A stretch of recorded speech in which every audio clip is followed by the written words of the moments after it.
તો શાક બકાલું જે હોય છે, શાકભાજી હોય છે, એમના વિભાગની અંદર પણ આપણે જઈ શકીએ છીએ.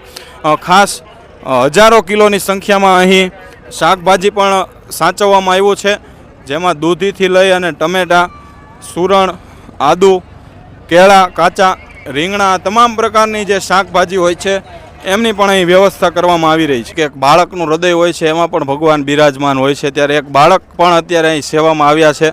તમારું નામ શું છે અને કયા ગામથી તમે આવ્યા છો? મારું નામ ગોહિલ જલદીપસિંહ સિદ્ધાર્થસિંહ છે. અમે રંડોળાથી આવ્યા છીએ. જલદીપસિંહ, તમારું કેટલા વર્ષ ઉંમર છે? કેટલામું ધોરણ તમે ભણો છો? હું 6ઠ્ઠું ભણું છું. મારી ઉંમર 12 વર્ષ છે. મુરલીધર દાદા અમારા ભગવાન છે અને અમારા ઈષ્ટદેવ પણ છે. તમે અત્યારે આ રસોડા વિભાગમાં શાકભાજીમાં શું સેવા કરી રહ્યા છો? અમે વિતરણ કરી રહ્યા છીએ. શાક બકાલું, ટમેટાને એવું સુધારી રહ્યા છીએ, કચરો વાળી રહ્યા છીએ. શાકભાજીમાં અહીંયા શું લેવા છે? ફુલેવા, દૂધી, ટમેટા, મરચાં, રીંગણા, સુરણ, આદુ વગેરે.